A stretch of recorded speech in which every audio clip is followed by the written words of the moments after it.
Praise the Lord.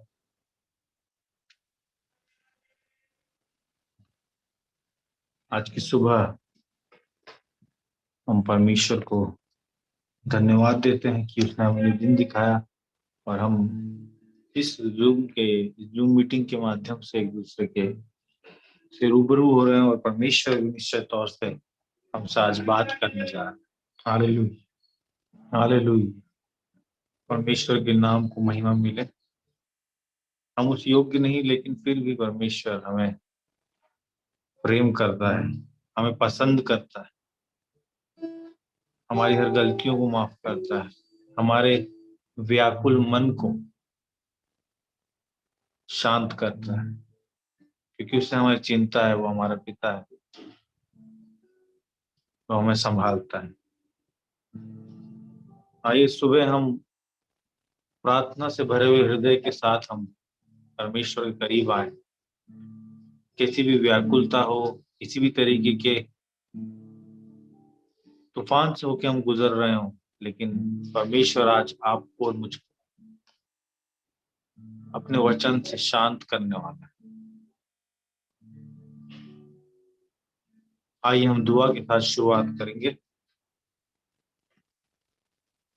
अनुग्रहकारी पिता परमेश्वर, आपका हम तहे दिल से शुक्रगुजार करते हैं इस सुबह के लिए। पिता परमेश्वर, निराशाओं में आशा देने के लिए पिता परमेश्वर, हम अकेले थे और आपने हमसे प्रेम किया। पिता, आपका हम शुक्रगुजार करते हैं, शुक्रिया करते हैं पिता परमेश्वर। हर एक बातों में पिता परमेश्वर, जितने लोग जुड़े हैं सभी को प्रभु जी आशीषित कर, हमें बुद्धि और ज्ञान से प्रभु जी आप भरें, ताकि आपकी बातों को हम सीखने पाए, अपने जिंदगी में लागू करने वाले, उसके अनुसार चलने वाले बने पिता परमेश्वर, केवल बोलने वाले नहीं।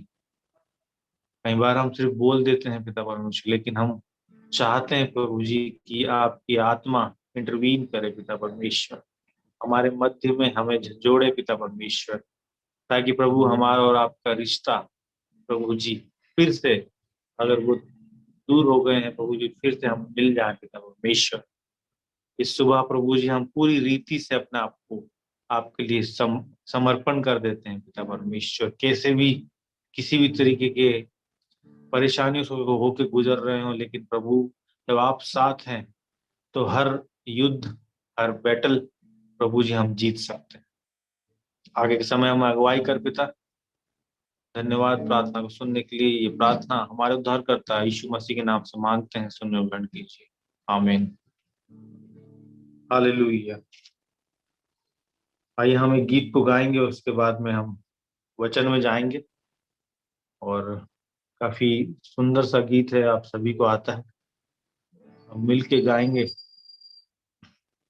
अगर आपको मेरी आवाज क्लियर नहीं आ रही है गीत के दौरान, तो कोई बात नहीं, आप उस चीज को इग्नोर करें और आप गीत को गाएं, क्योंकि ये गीत आपको भी आता है और परमेश्वर आपकी और मेरी आराधना को निश्चित तौर से ग्रहण करेगा।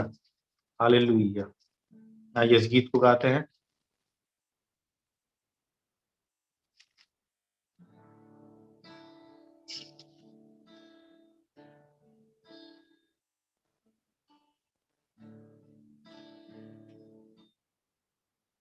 करते हैं तेरी हम स्तुति, हृदय की गहराइयों से करते हैं तेरी हम स्तुति, हृदय की गहराइयों से। यीशु तू ही है, तू ही है हमारा प्रभु। यीशु तू ही है, तू ही है हमारा प्रभु। महिमा हो तेरी, महिमा हो तेरी, महिमा हो तेरी, महिमा हो तेरी, यीशु तू ही है, तू ही है हमारा जीवन, यीशु तू ही है, तू ही है हमारा जीवन, आत्मा और सच्चाइयों से तेरी आराधना करेंगे, आत्मा और सच्चाइयों से तेरी आराधना करेंगे, ऊंचा और ऊंचा, सबसे ऊंचा रहे तेरा नाम, ऊंचा और ऊंचा, सबसे ऊंचा रहे तेरा नाम, महिमा हो तेरी, महिमा हो तेरी, महिमा हो तेरी, महिमा हो तेरी, ऊंचा और ऊंचा, सबसे ऊंचा रहे तेरा नाम, ऊंचा और ऊंचा, सबसे ऊंचा रहे तेरा नाम। हाँ पिता, आपका नाम सबसे ऊंचा रहे, क्योंकि आप ही के नाम के तले सारे नाम आते हैं। हालेलुया। निश्चय तौर से परमेश्वर आज हमसे कुछ बातों को करना चाहता है, और ये एक अलग सा एक्सपीरियंस है जो हम देखते हैं बाइबल में। जब हम इस चीजों को, आपने टॉपिक आपको मिला होगा, उसमें टॉपिक लिखा हुआ है कि स्पिरिचुअल बैटल, एक आत्मिक युद्ध, और आत्मिक युद्ध की बात हो रही है यहाँ पे। जब हम बाइबल में पढ़ते हैं तो देखते हैं, तो वहां पर हम वाटिकाओं के बारे में हमें जानकारी मिलती है, अलग अलग तरीके की। खास तौर से जब हम शुरुआती बाइबल के अध्यायों को पढ़ते हैं, उत्पत्ति में हम देखते हैं, जब हमें पता चलता है, क्या पता चलता है कि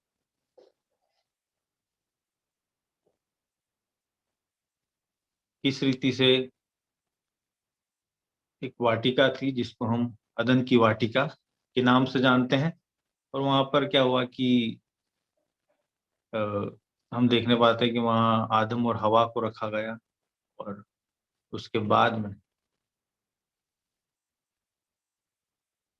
क्या होता है कि वो परमेश्वर के साथ रहने लगे, और परमेश्वर उनसे शाम शाम को आता था, मिलता था, पूछता था कि कैसे हो आप लोग, क्या चल रहा है, किस रीति से आप लोग एक दूसरे की कंपनी को एंजॉय कर रहे हैं या नहीं कर रहे हैं, इन जो फल लगे उनको खा रहे हैं या नहीं खा रहे हैं, जिसको मना किया था उसको नहीं खा रहे हैं, ये भी परमेश्वर जानता था। लेकिन एक दिन ऐसा होता है, हवा उनको क्या कहती है, हवा जब कहती है, जब वो पत्नी खाती है तो वो उस फल को भी खिला देती है, और पाप में वहां वो गिर जाते हैं, और उनके शरीर से क्या, उन्हें पता चलता है कि हमने तो कपड़े ही नहीं पहने, उनको ज्ञान हो जाता है, और पाप उनके जीवन में आ जाता है। और तब हम देखते हैं कि क्या होता है, फिर परमेश्वर आते हैं, शाम को ढूंढते हैं कि हे आदम तू कहाँ है, तू कहाँ है। और फिर उसके बाद में वो छुपते हैं, अपने आप को ढक लेते हैं पत्तों से, और अलग अलग तरीके से पेड़ के पीछे छुप जाते हैं। शुरू में आवाज नहीं देते हैं, जब हम पाप में गिर जाते हैं तो हम लोगों से अपने आप को सेपरेट कर लेते हैं। हम छुपते हैं, हम अकेला रहना पसंद करते हैं, हम अपने पाप के साथ हम ठीक लगता है हमें, हम पाप के साथ रहने लगते हैं और हमें इसमें कोई तकलीफ नहीं होती। हम दूसरों के साथ उस कंपनी को नहीं, दूसरों की कंपनी में जाना हम बंद कर देते हैं। उसी रीति से जब आदम और हवा पाप में गिर गए तो उन्होंने अपने आप को सेपरेट कर दिया, छुपा लिया, तो किसी को फेस करना नहीं चाहते थे। परमेश्वर आता है, पूछता है कि आदम तू कहाँ है। आदम कहता है कि हम क्या है, हम नंगे हैं। और जब वो कहते हैं कि हम नंगे हैं, जब परमेश्वर सोचता है कि ये शब्द भी इन्हें पता नहीं था, ये नहीं जानते थे कि ये नंगे हैं। और इस रीति से परमेश्वर पूछता भी है कि तुझे किसने कहा कि तू नंगा है। अभी जब हम यह देखते हैं इस सीन में, यहाँ पर जब पाप पृथ्वी पर आ जाता है और फिर उसके बाद में, और जब पाप आता है और उसके बाद में जैसे हम बाइबल को आगे पढ़ते जाते हैं क्रम अनुसार आगे, तब अलग अलग रूल्स रेगुलेशंस हमको देखने के लिए मिलते हैं शुरू की 5 किताबों को, जिनको पेंटाटुक कहा जाता है और तौरा कहा जाता है, जो मूसा के द्वारा लिखी गई, मूसा के द्वारा बनाई गई, उनको पेंटाटुक बोला जाता है। और उसमें कई रूल्स एंड रेगुलेशन है। फिर बताया जाता है कि एक मंदिर होता है, उसमें लोग आहुतियां चढ़ाते हैं। किसी को कोई पाप में गिर जाता है, किसी भी तरीके का पाप हो, तो वहां पे क्या होता है कि एक पशु की बलि वहां पे चढ़ानी पड़ती है, जिससे क्या होता है आपके पाप धुल जाते हैं। अच्छा है, आसान, कोई कुछ भी गलती करे और इजिली क्या हो, किसी जानवर को लाओ और काटो और आपके पाप से आपको मुक्ति मिल जाती है। उस मैकेनिज्म में तो हम यहाँ से ये चीज उठाते हैं कि उस एक वो वाटिका थी, है ना, जहाँ पाप की शुरुआत हुई। और फिर उसके बाद में उन पापों की मुक्ति के लिए लहू बहाना अनिवार्य हो गया। आप नोट करिएगा, लहू बहाना अनिवार्य हो गया कि जो पाप है, पाप, हम बोल सकते हैं कि पाप की अगर छुटकारा चाहिए या उससे आप रूबरू हो गए हैं, तो वो बलि मांगता है या खून मांगता है। हालेलुया, है ना। समझना है हमें इन बातों को। हो सकता है कि मैं आपको ना समझा पाऊं उस तरीके से, लेकिन आप अपने दिमाग को खोल के रखिए। और ज्यादा भी ऐसी बातों को नहीं करूंगा मैं, एकदम सरल बातों को ही बताने की कोशिश करूंगा जो मैं समझा हूं, और आपको परमेश्वर हमको मदद करेगा कि हम इसको समझें। तो पाप, बोला भी जाता है कि पाप की मजदूरी मृत्यु है, बाइबल में हम देखने पाते हैं। और जब पाप आ जाता है तो वो लहू मांगता है। अब ये एक सिनेरियो हो गया, ये एक वाटिका के बारे में हमने देख लिया। अब हम पुराने नियम से चलेंगे नए नियम में, और आप सभी मेरे साथ निकाल सकते हैं मरकुस रचित सुसमाचार, उसका 14वां अध्याय, उसका 32वें पद से 42 पद तक। मरकुस उसका 14वां अध्याय 32वें पद से लेके 22वें पद तक। इन बातों पर हम मनन करेंगे। पहला हमने हमने आदम की वाटिका को देख लिया। अब हम नए नियम में आ गए हैं। यहाँ पर भी एक वाटिका है, एक वाटिका है, इसके बारे में भी हमने सुना है।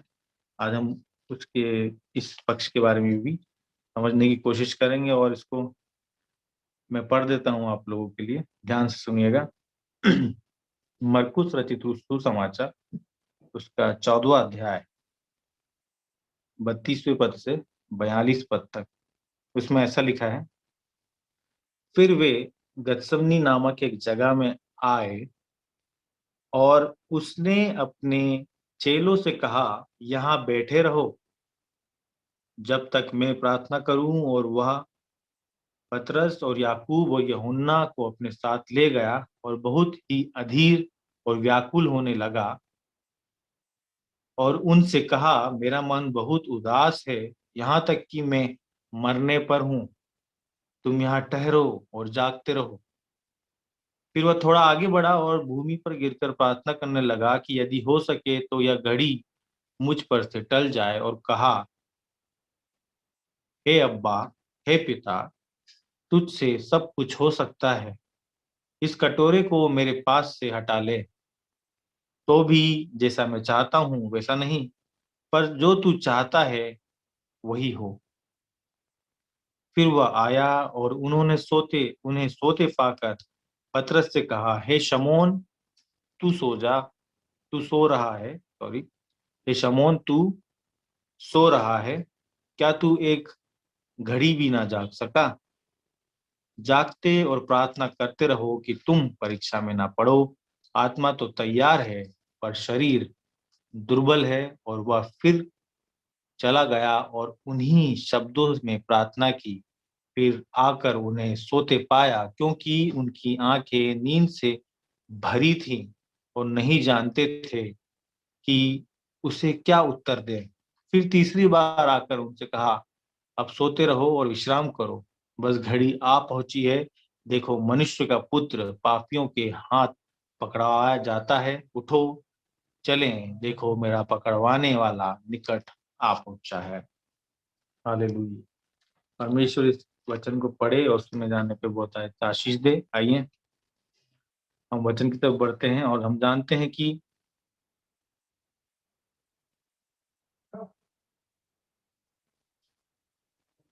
लूक, ये जो लूका है और यूहन्ना है,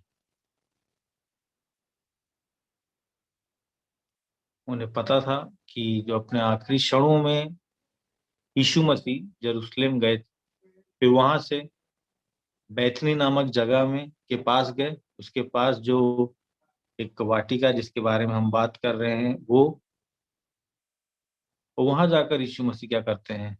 प्रार्थना करते हैं। जब उन्हें क्रूस पे चढ़ाया जाने वाला रहता है ना, क्रूस पे जाने वाला रहता है, उसके पहले वो क्या करते हैं? प्रार्थना के लिए एक जगह जाते हैं जो जेरूशलेम नामक जगह के पास में है, बैथनी। उस जगह पर जाके, उस गार्डन में जाके, गतसमनी, उस वाटिका का नाम है गतसमनी, उस जगह जाके क्या करते हैं? प्रार्थना करते हैं। इसके पहले जब हम पढ़ते हैं बाइबल में, इसके पहले के अध्यायों में, तो उसी के पहले क्या होता है कि यीशु मसीह और उनके जो चेले हैं, वो लोग क्या करते हैं? लास्ट सफर लेते हैं, साथ में मिलके एक प्रीति भोज, उस समय का जो एक फीस्ट हुआ करता था, पास ओवर मील उसको बोलते हैं, उसको वो खाते हैं। और उसमें जो भी होता है उसको छोड़ा नहीं जाता, जितना खाना मिलता है, जितना फॉर एग्जांपल कि एक भेड़ को वो खा रहे हैं, है ना, उसको तो उसको बचाते नहीं है, उसको पूरा खाना पड़ता, उसको वेस्ट नहीं किया जाता। ऐसा उस फेस्टिवल का रूल रहता है। अब उसको वो खाते हैं, और सब लोग भर चक एकदम बहुत खाया उन्होंने, पूरा छोड़ा नहीं जाता है। ठीक, तो इतना खा लिया है कि अब उनकी आंखें भारी हो गई है। हम खाना खा लेते हैं तो क्या होता है? ज्यादा खाना खा लिया और तो हमारी आंखें भारी हो जाती है, हमें क्या दिखता है? बिस्तर दिखता है। हम अपने कंफर्ट जोन को ढूंढते हैं कि हम क्या करें, अब क्या लगाते हैं? तकिया, सोफा, और आराम से सोते हैं। आजकल वो लगाते हैं आंख में, नींद आती है उसको लगाने से, पट्टा क्या बोलते हैं मुझे नहीं पता, है ना, ताकि कुछ दिखे नहीं, आराम से सोए। अलग अलग तरीकों से ऐसे कंफर्ट हम ढूंढते हैं। तो अब उस समय ये हुआ होगा कि वो लोग निकले हैं और फिर एक गार्डन के अंदर जा रहे हैं, और ये साथ चेले लोग हैं।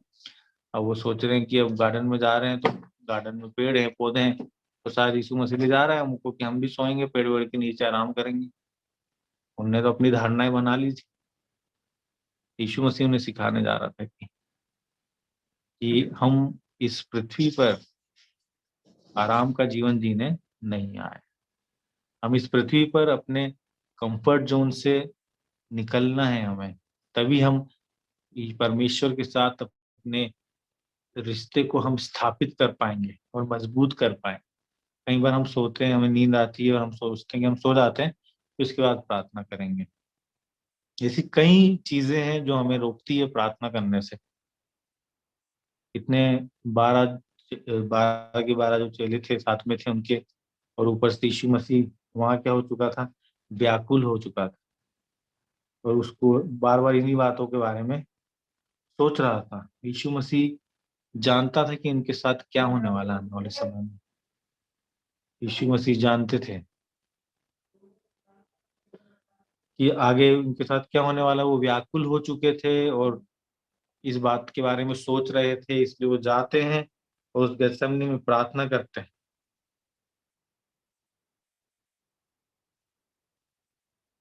हमारी जो प्रार्थनाएं होती हैं, हम भी प्रार्थना करते हैं। कैसी होती है प्रार्थना? हम प्रार्थना में मांगते क्या है, करते क्या हैं? हम ज्यादातर क्या करते हैं, प्रार्थना में मांगते हैं। और क्या मांगते हैं, क्या बोलते हैं? कि हमें कुछ ना हो, हमारे परिवार को परमेश्वर ठीक रखे, हमें अच्छी नौकरी दे, हमारे बुरी चीजों से छुटकारा मिले, है ना, परमेश्वर हमारी अगुवाई करे और अच्छे राह पे चलने में मदद करे, पापों में की मुक्ति दे, शांति दे। इन बातों को हम प्रार्थना में मांगते हैं। लेकिन इस चीज को हमें जानना जरूरी है कि जब हम प्रार्थना करते हैं तो हम परमेश्वर को अलाउ करते हैं, है ना, परमेश्वर को अलाउ करते हैं कि वो हमारे जीवन में हस्तक्षेप करे, हमारे जीवन में अपना कार्य करे। हालेलुया, है ना। जब हम प्रार्थना करते हैं तो हम परमेश्वर को अलाउ कर रहे हैं, है ना, कि वो हमारे जीवन में हस्तक्षेप करे, हमारी बिगड़ी को बनाए, हमारी अगुवाई करे, हमें सही मार्ग। तो परमेश्वर को हम वेलकम करते हैं अपने जीवन में जब हम प्रार्थना करते हैं। हालेलुया। परमेश्वर यही चाहता है और यीशु मसीह भी हमें यही चीज सिखा रहा है। जब यीशु मसीह, हम जानते हैं कि यीशु मसीह क्या था, कि वो एक पिता, पुत्र और पवित्र आत्मा, जब हम समझते इस कंसेप्ट को, पिता, पुत्र, पवित्र आत्मा, तो हम पिता का रोल पुराने नियम में देखते हैं। फिर उसके बाद में भविष्यवाणियां हुई यीशु मसीह के आने की, फिर यीशु मसीह सिनेरियो में आते हैं, फिर यीशु मसीह के जाने के बाद पवित्र आत्मा को हम देखने पाते हैं। तो अभी जो समय चल रहा है, हम पवित्र आत्मा की अगुवाई में अपने जीवन को जी रहे हैं। और ये तीनों चीज एक ही है, और ये एक ही चीज तीनों है। इसको हम इस तरीके से भी समझ सकते हैं, जब हमने साइंस पढ़ा है, 6 7 में हम पढ़ चुके हैं इस बात को, कि जो पानी होता है ना, उसके 3 फॉर्म होते हैं, सॉलिड, लिक्विड और गैस, है ना, सॉलिड, लिक्विड और गैस। जैसे कि सॉलिड के तौर पे हम बर्फ, बर्फ पानी ही होता है, राइट। गैस भाप, और जो लिक्विड है वो तो नॉर्मल हमें पता ही है। तो ये तीनों क्या है, एक ही है एक समय पे, और अलग अलग भी है। हम उन्हें अलग अलग नाम से भी जानते हैं, तो एक ही नाम से भी जानते हैं। तो जो ये कंसेप्ट है ट्रिनिटी का, वो भी कुछ इस प्रकार से ही है कि पिता, पुत्र और पवित्र आत्मा एक ही है। जब हम बाइबल भी पढ़ते हैं तो यीशु मसीह ने अपने कई कथन में कहा है कि मैं पिता के समान हूँ, पिता मुझ में है और मैं पिता में हूँ। ऐसी बातों को हम पढ़ने पाते इस कंसेप्ट को समझने के लिए। पर्टिकुलरली पूरी बाइबल में ट्रिनिटी वर्ड नहीं मिलेगा आपको, लेकिन ये कंसेप्ट आपको जरूर मिलेगा। हालेलुया। इसलिए कभी कोई आपसे सवाल जवाब करता है, कि कई बार हम सुन पाते हैं कि इनके 3 भगवान हैं, 3 प्रभु हैं, ऐसा कुछ भी नहीं है। हम जब पूरी बाइबल पढ़ते हैं, पूरी बाइबल एक प्रकाशन है जिसको आपको समझना है, हमको समझना है। तभी तो 2000 साल पहले से प्रचार हो रहे हैं। नई नई बातें हमेशा हमें सीखने के लिए मिलती है। पूरा एक परमेश्वर की श्वास है, ब्रेथ है। कभी कभी मौका मिलेगा तो मैं इस बारे में भी प्रचार करूंगा। ब्रेथ, श्वास, परमेश्वर का आत्मा इस वचन के द्वारा हमसे बात करता है, और नया नया हर पीढ़ियों के लिए ये काम आता है। हालेलुया। आज आप हैं, अब आप शादी होगी, बड़े होंगे, और उसके बाद आपके बच्चे आएंगे, उनको अलग अलग रेवोल्यूशन मिलेगा। उस मॉडर्नाइजेशन के हिसाब से उनको रेवोल्यूशन मिलेगा। हालेलुया। हमारा वचन जीवता परमेश्वर। हालेलुया। तो जो हमारे यीशु मसीह हैं, वो भी मतलब कि पूरी तरीके से क्या है, वो पिता भी हैं, यीशु मसीह भी हैं, पवित्र आत्मा भी है। हालेलुया। तो इसका मतलब हर एक चीजों पे उनका पकड़ है, हर एक चीज उनसे है, और हर एक चीज वो क्या करते हैं, उन्होंने बनाई है, उन्हीं के द्वारा है।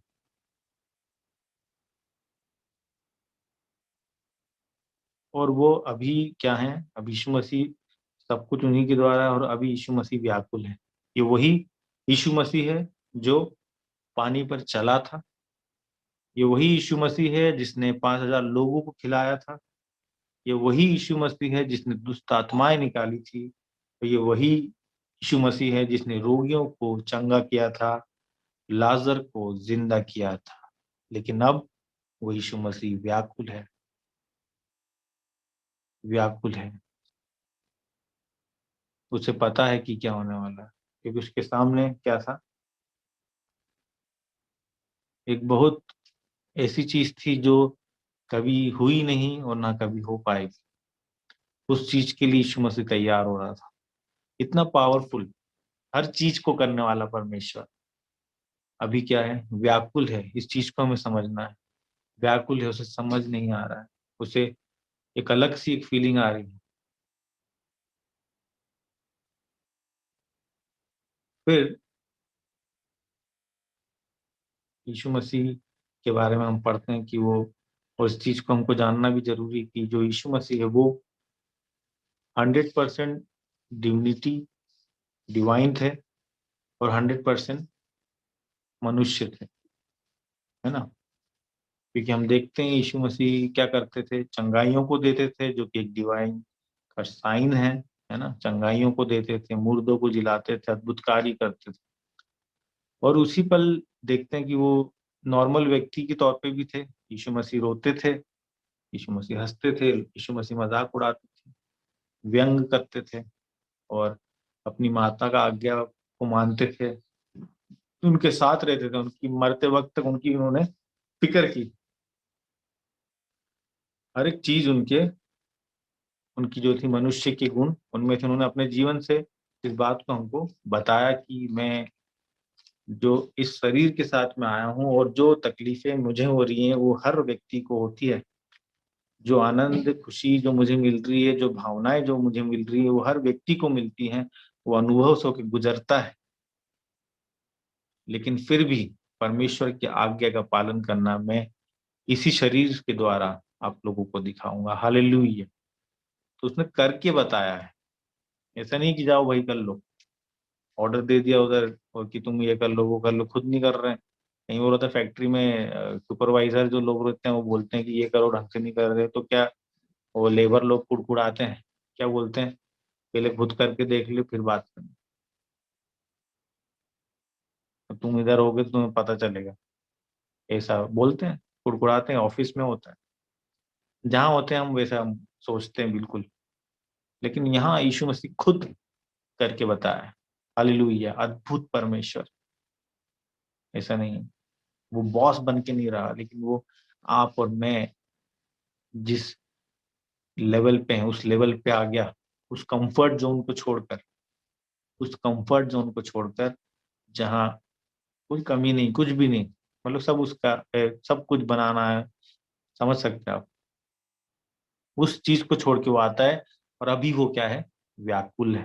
हालेलुया। कई बार हम भी व्याकुल हो जाते हैं अपनी चिंताओं के कारण, अपनी स्ट्रगल्स के कारण, इन बातों के कारण हम क्या हो जाते हैं, व्याकुल हो जाते हैं, चिंता में डूब जाते हैं, और प्रार्थना करना छोड़ देते हैं। लेकिन वो बता रहा है कि आप व्याकुल भी हो, आपको क्या करना है, प्रार्थना करना है। हालेलुया। हमें, हम व्याकुलता में भी हम प्रार्थना करना है। हमें उस युद्ध को जीतने के लिए हमें प्रार्थना करना है, जिससे हम होके गुजर रहे हैं, जिससे हम निकलना चाहते हैं। जब हम अपना फोकस परमेश्वर की तरफ कर देंगे, तो सारे युद्ध हमें कौन जिता देगा, परमेश्वर जिता देगा। हालेलुया। आप कैसे भी स्ट्रगल से होकर गुजर रहे हैं, किसी भी तरीके के मानसिक तनाव से होकर गुजर रहे हैं, किसी भी तरीके की चीजों में फंसे हुए हैं, कोई दिक्कत नहीं। हम व्याकुल हैं, इसका मतलब हमें प्रार्थना की जरूरत है। आमीन। परमेश्वर चाहता है हम व्याकुलता में प्रार्थना करना सीखें, प्रार्थना करें, और हम कुछ दूसरे सिनेरियो में देखते हैं तो जो यीशु मसीह के साथ जो चेले थे दिन भर सुबह से शाम जहाँ प्रभु जा रहे हैं वहाँ पीछे चल रहे हैं, लोगों को भीड़ को छाट रहे हैं, टोकनी ले लेके खाना खिला रहे हैं, ये खिला रहे हैं, मछली खिला रहे हैं, है कि नहीं? किसी की खाट उठा के ला रहे हैं, इसके लिए प्रार्थना कर दो, ऐसा कर दो, वो कर दो। ये लोग क्या कर रहे हैं? ये लोग सो रहे हैं, खा लिए हैं, अब सो लें। आदमी को क्या चाहिए? रोटी, कपड़ा और मकान। ठीक, इनको सोने के लिए मिल गया, अच्छा हवा चल रहा है, खेत का। अभी जब सिटी में जो लोग रहते हैं वो ज्यादातर सोचते हैं कि किसी गांव में चले जाएं और पेड़ के नीचे खटिया लगाएं और सोएं, ऊपर से आम गिरेगा, खा लेंगे, सो जाएंगे। इतना ऐसा कंफर्ट चाहिए। कई लोग जो गांव में है वो सोचते हैं शहर जाएंगे, बट बिल्डिंग बनाएंगे, एसी लगाएंगे, सोफा लगाएंगे, सोएंगे, कंफर्ट। कमाते दिन भर इसलिए।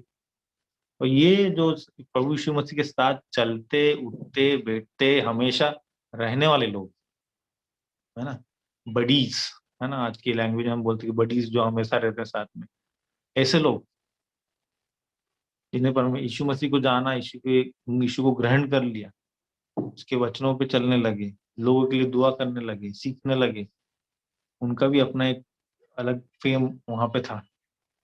क्योंकि कोई, जैसे वो अलग अलग रीजन के थे, कोई जैसे हम आजकल देखते हैं कि कोई हीरो है या हीरोइन है, तो वो किसी छोटे गांव से अगर निकल के आती या आता है तो वहाँ के लोग खुश होते हैं कि वो क्या बोलते हैं कि हमारे गांव का है, ये है, वो है, वहाँ काम करता है, बोलते हैं, बातें होती हैं। वैसे ही उस समय सबसे फेमस पर्सनालिटी यीशु मसीह, हजारों की भीड़ उसके पीछे, और उनके साथ में हमेशा रहने वाले चेले जिनके जिक्र लोग करते रहते थे। ऐसे लोग अभी क्या कर रहे हैं? सो रहे हैं। क्या आप और मैं सो रहे हैं? क्या हम उस वाटिका में विश्राम कर रहे हैं? क्या हम अपने कंफर्ट जोन में, एक ऐसी वाटिका जहाँ हर तरीके के लोग मिल रहे हैं, हमें सो रहे हैं और एक प्रार्थना कर, अलग अलग सिनेरियो अपने अपने तरीके से। वो बार बार यीशु मसीह जाता है, बोलते क्या कर रहे हो? तो सो रहे हैं। यीशु मसीह प्रसन्न है नहीं? क्या यीशु मसीह आज आपसे मुझसे प्रसन्न है या नहीं है? कि हम अपने गेतसमने में विश्राम कर रहे हैं या प्रार्थना कर रहे हैं? क्या हम अपने, हम बोलते कई बार काम कर करके थक जाते हैं, हमसे प्रार्थना नहीं होता कई बार। जैसे जब हम बाइबल कॉलेज में थे तो हम, वहाँ कुछ ऐसा होता था कि शुरू शुरू में सब एक जोश के साथ पहुंचते हैं बाइबल कॉलेज की, हम क्या करेंगे, दुनिया हिला देंगे और ये सीखेंगे, वो सीखेंगे, ऐसा करेंगे, वैसा।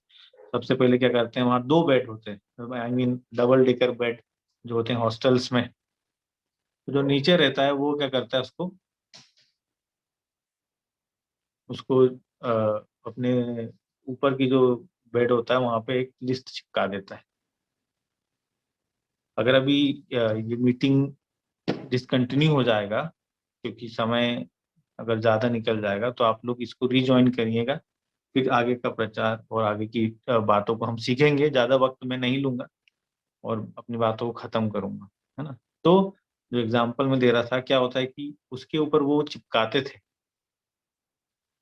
और उस पर लिखते थे कि क्या क्या चीज के लिए प्रार्थना करना है। आत्मिकता के लिए प्रार्थना करना है, घर वालों के लिए प्रार्थना करना है, फ्यूचर के लिए प्रार्थना करना है, आने वाले पति के लिए प्रार्थना करना है, पत्नी के लिए प्रार्थना करना है, जिन गर्लफ्रेंड बॉयफ्रेंड को हम छोड़ के बाइबल कॉलेज आ गए उनके लिए प्रार्थना करना है ना, बहुत सारी चीजें।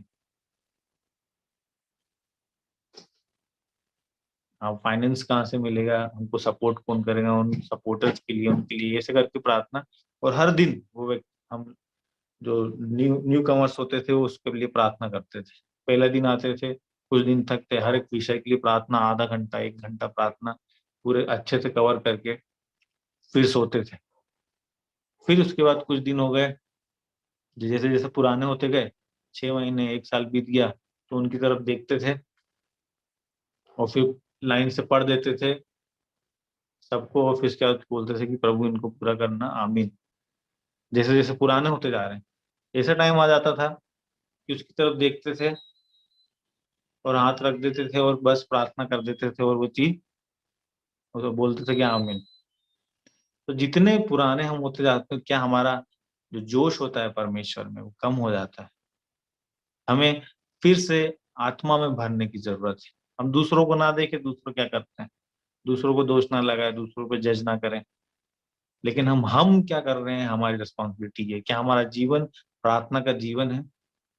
क्या हम उस अपनी जो कंफर्ट जोन में हम निकलना चाहते हैं, परमेश्वर से बातें करना चाहते हैं, हमारी चीजों को पीछे छोड़ के?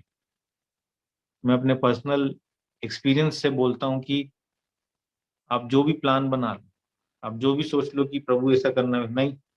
लेकिन जब आप परमेश्वर के लिए समर्पित हो जाते हैं, बस परमेश्वर के बारे में बात करें, परमेश्वर के बारे में सोचें, परमेश्वर के लिए करें, और वो हमारे जीवन में उसकी इच्छा पूरी हो। बस हमारा शब्द ये है कि उसकी इच्छा पूरी हो जाए, जो वो चाहता है वो हो जाए। तो परमेश्वर, जो आपने सोचा भी नहीं था, आपका एक इतना सा ख्याल था, वो कई सालों बाद पूरा हो जाएगा, और आपको तब पता चलेगा कि ये बातें परमेश्वर की ओर। परमेश्वर हर एक छोटी बड़ी बातों का ध्यान रखने वाला परमेश्वर है, जब हम उसके साथ अपने रिश्ते को मजबूत करते हैं। तो ये समय था जो एक तनाव का समय था, और यीशु मसीह एक, मैं कहता हूँ कि डर, एक डर भी उनके अंदर था। एक जो डर था वो था फियर ऑफ डेथ, है ना, मौत का डर। सारे डर एक तरफ और मौत हम, ताकि एक दूसरे को, और कभी कभी होता है ना कि ऑनलाइन के कि अकेले करते रहो किसान।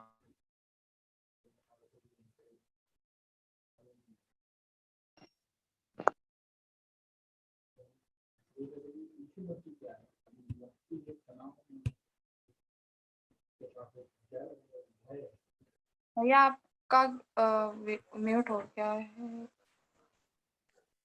हालेलुया।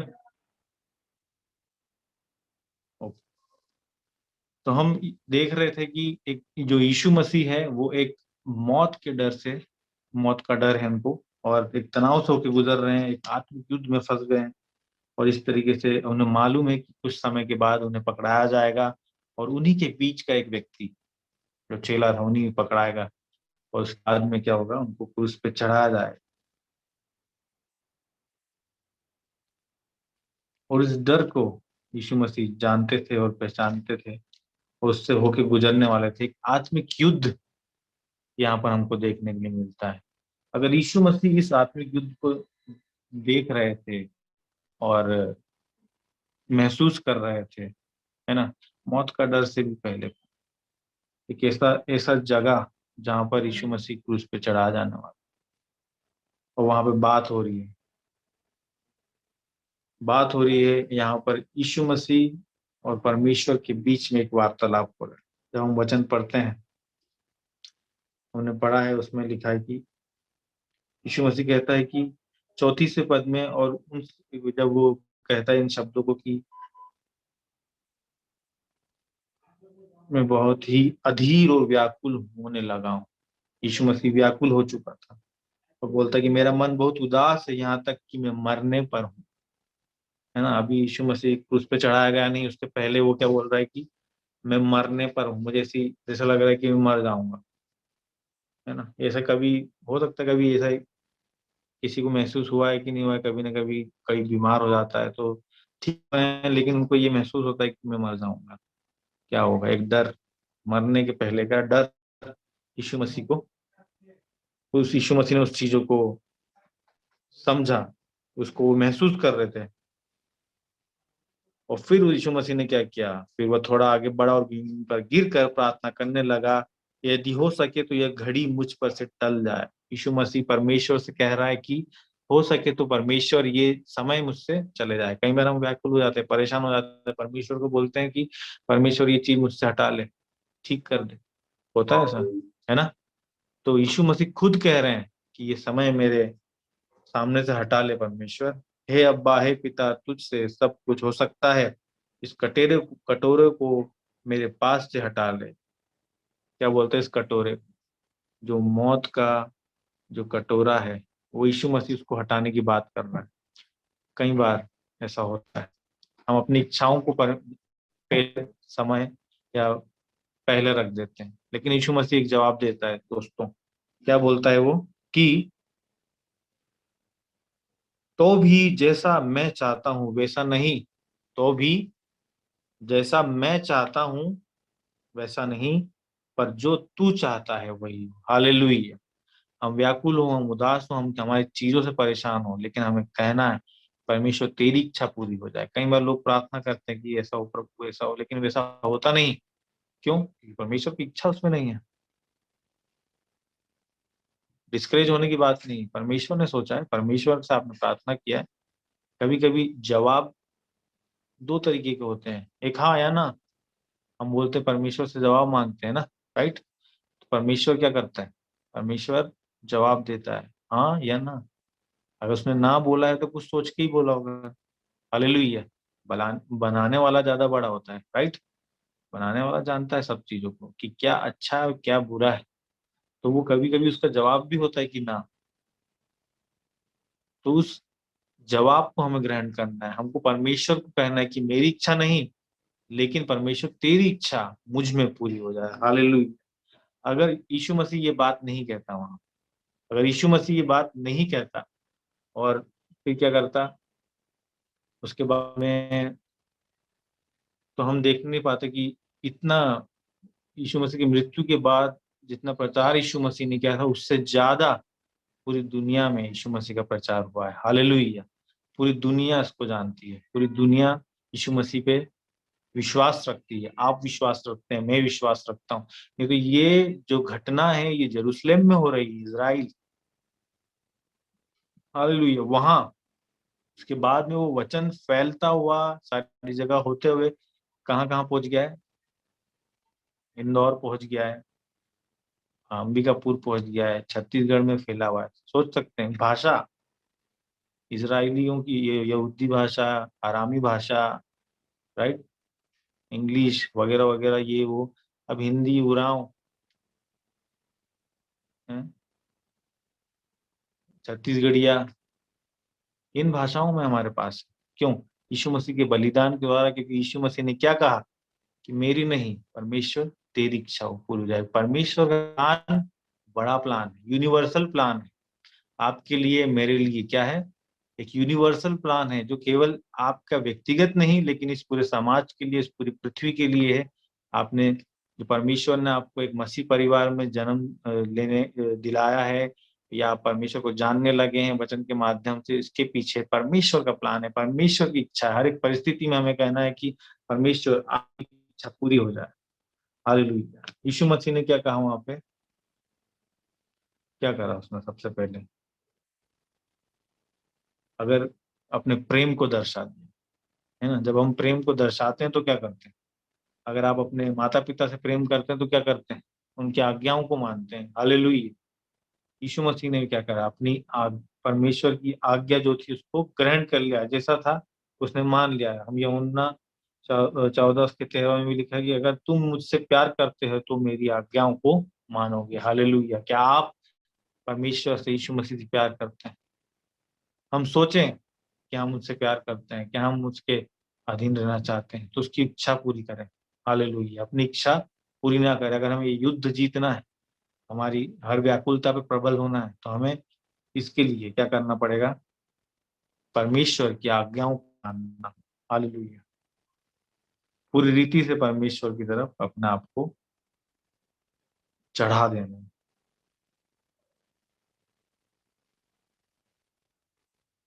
पर इतना कठिन काम था कि जो लोग परमेश्वर से, यीशु मसीह से क्या करते थे? बहुत ज्यादा नफरत करते थे। भीड़ थी उसके बाद जो यीशु यीशु कह रहे थे। कुछ लोग कह रहे थे कि यीशु को मारो, यीशु को चढ़ा दो क्रूस पे। ये सिनेरियो था आने वाला। यीशु मसीह इस चीज को सोच के, और उनके कारण यीशु मसीह क्रूस पे चढ़ाए गए, और उनकी मृत्यु के कारण उन्होंने मौत पे विजय पा ली। हालेलुया। उस आत्मिक युद्ध को जीत लिया। हालेलुया। जब आप और मैं अपने पुराने व्यक्तित्व को मार डालेंगे, तब प्रभु में हम एक नई सृष्टि हो जाएंगे। हालेलुया। हर दिन हमें एक नया होने की जरूरत है। हर दिन हमें अपने पापों को अंगीकार करने की जरूरत है। हर दिन अपनी इच्छाओं को मानने की जरूरत है, और परमेश्वर की इच्छा को सबसे ऊपर रखने की जरूरत है। परमेश्वर आज आपको और मुझको यह बैटल, ये युद्ध, ये संग्राम जिताना चाहता है ना? कई बार हम प्रार्थना करके उठते हैं, इतने में घर वाले कुछ ऐसी बात बोल देते हैं कि हमारा दिमाग क्या हो जाता है इन दोनों में बोलते हैं कि भंड हो जाता है, दिमाग क्या हो जाता है, भंड हो जाता है।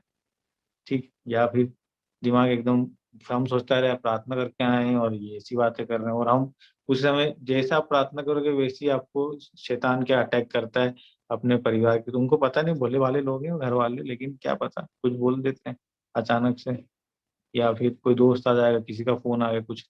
हमें शांति बना के रखना है। जब हम यीशु मसीह क्या करा यहाँ पे, जब उनके पास जाता है पहली बार देखता है कि ये क्या कर रहे हैं, निठल्ले लोग सो रहे हैं, उसको गुस्सा भी आ जाता है, बुरा भी लग जाता है कि ये लोग प्रार्थना नहीं कर रहे, क्यों ऐसा वैसा। फिर तब भी यीशु मसीह अपनी वापस जाता है और गिरता है प्रार्थना करके। हमें नम्र होने की जरूरत है, हमें प्रार्थना करने की जरूरत है। हालेलुया, हर बैटल यीशु मसीह हमें जिताएगा। हालेलुया। परमेश्वर इस वचन को समझाए जाने पर, सीखे जाने पर बहुत अच्छा आशीष दे। धन्यवाद, बहुत अच्छी रीति से आप लोगों ने इस वचन को सुना है। निश्चित तौर से परमेश्वर इस बातों को आपके जीवन में अमल करने में सहायता करेगा। आप जब भी मैसेज सुने, या जैसे आप ये मैसेज को आप अपने साथ रखें, आज जिए इसको, अपने आप को हम्बल करें कि परमेश्वर तेरी जो इच्छा है वो पूरी होगी। हर चीज में आप ये बोले, परमेश्वर निश्चित तौर से जो बड़ा प्रोजेक्ट है वो आपको देने वाला है। आप परमेश्वर के चुने हुए लोग। हालेलुया, धन्यवाद। आइए हम इस समय, अब हम प्रियंका को समय देना चाहेंगे, वंदना को, सॉरी, वंदना को, क्योंकि वो कुछ बातों को हमसे बांटना चाहते हैं। आगे के समय हम उनको देते हैं।